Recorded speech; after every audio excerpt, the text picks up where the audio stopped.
आज आपके लिए हम बहुत ही महत्वपूर्ण टॉपिक लेकर के आए हैं। आप ये देखें, और हमने आपको इससे पहले वाले में माइक्रोस्कोप की हिस्ट्री बताई थी ना? सूक्ष्मदर्शी का इतिहास भाई।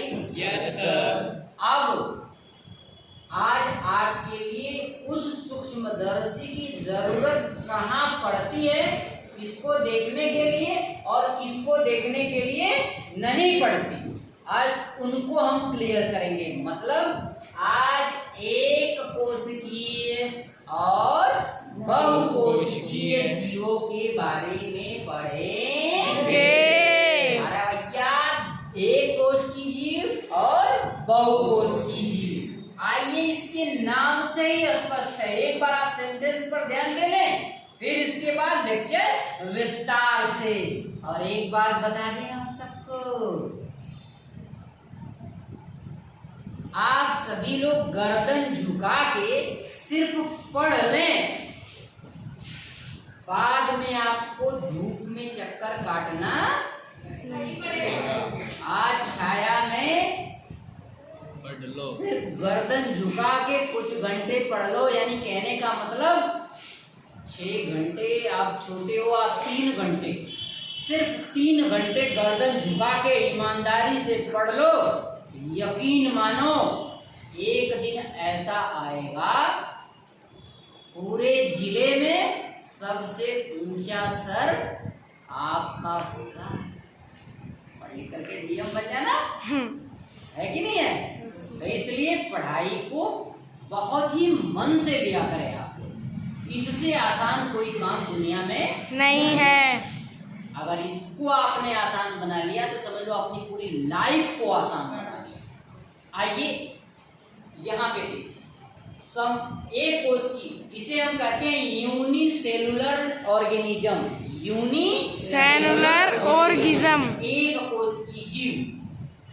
संपूर्ण जीव मात्र एक कोशिका का बना होता है। कहने का मतलब ऐसे जीव जिनका पूरा का पूरा शरीर मात्र एक कोशिका का बना होता, मतलब सिंगल सेल का। इस एक कोशिका के बने होने के कारण ऐसे जीवों को एक कोशिकीय जीव कहते हैं। बात समझ में आ गई? वो सभी जीव जिनका शरीर मात्र एक कोशिका का बना होता है, उन्हें हम एक कोशिकीय जीव कहते हैं। अब इससे अलग दूसरा क्या है? बहुकोशिकीय जीव। क्या है? बहुकोशिकीय जीव। बहुकोशिकीय मतलब बहुत सारी कोशिकाएं।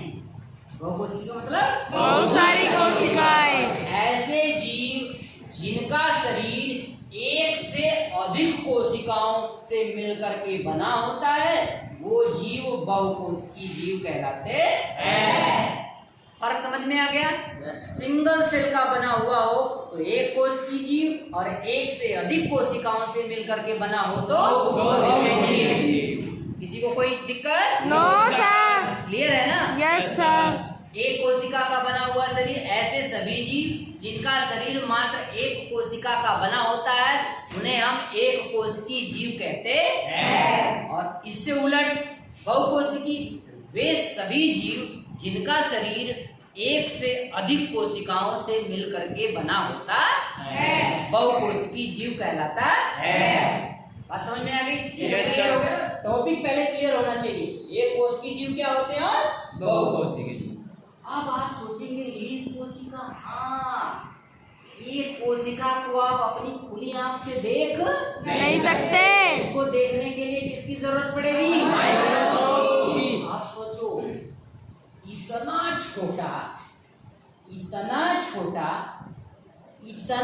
छोटा कि जिसे आप अपनी नंगी आंख से देख नहीं सकते, लेकिन फिर भी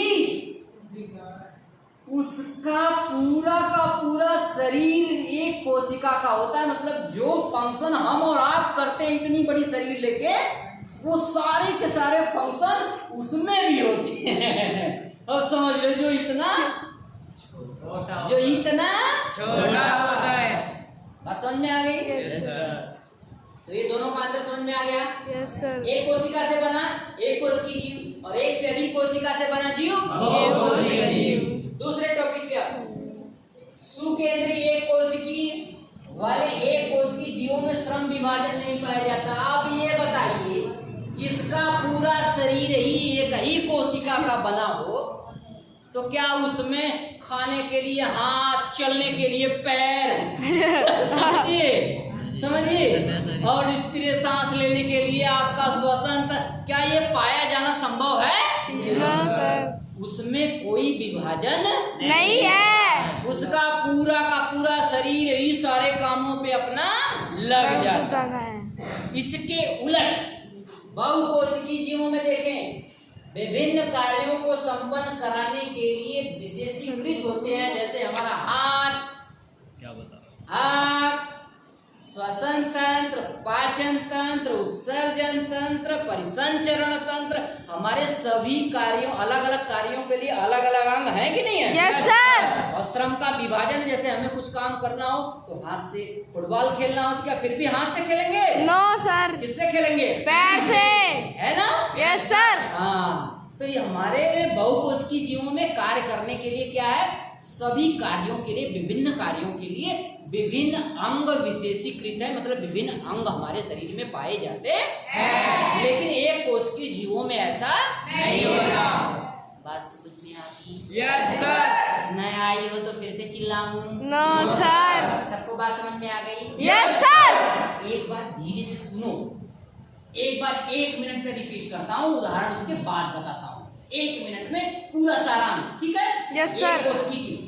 एक कोशिकीय जीव वे जीव जिनका शरीर एक कोशिका का बना होता है, वे सभी जीव एक कोशिकीय जीव कहलाते। अब बहुकोशिकीय वे सभी जीव जिनका शरीर एक से अधिक कोशिकाओं से मिलकर के बनता है, वो बहुकोशिकीय जीव कहलाते हैं। एक कोशिकीय जीवों में श्रम विभाजन नहीं होता, कार्यों का बंटवारा नहीं होता, कार्यों को अलग अलग करने के लिए अलग अलग अंग का विभाजन नहीं होता। कारण क्योंकि उनकी संरचना ही इतनी छोटी है। दूसरा उलट बहुकोशिकीय जीवों में विभिन्न कार्यों के लिए विभिन्न अंग विशेषीकृत होते हैं। क्यों? क्योंकि हमारे पास सांस लेने के लिए श्वसन तंत्र, भोजन पचाने के लिए पाचन तंत्र, और बाहर निकालने के लिए उत्सर्जन तंत्र, प्रजनन तंत्र, ये सारी के सारे विभिन्न कार्यों को संपादित करने के लिए अलग अलग विभिन्न अंग विशेषीकृत होते हैं। आ जाओ उदाहरण। Yes sir. एक कोशिका जीव का नाम याद रखना, अमीबा, पैरामीशियम, क्लेमाइडोमोनास। ये जो प्रोटोजोआ संघ होता है ना, प्रोटोजोआ संघ, प्रोटोजोआ संघ के सभी प्राणी एक कोशिकीय होते हैं। कितने होते हैं? एक कोशिकीय।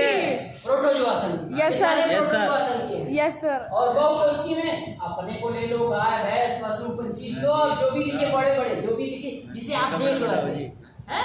ऐसे देख सको, वो तो सब बहुकोशिकीय। जिसे भी आप देख सको, किसे किसे देख सकते हो?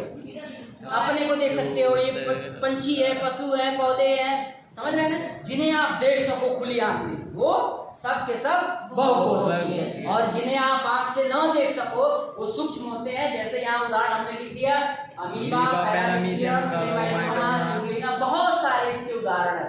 यानी आप एक लाइन में कह सकते हैं प्रोटोजोआ संघ।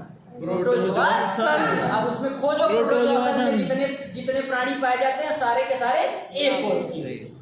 ठीक है? तो एक कोशिकीय और बहुकोशिकीय का अंतर समझ में आ गया? Yes sir. तो आज के लिए सिर्फ इतना ही, बाकी नेक्स्ट लेक्चर, ठीक है ना?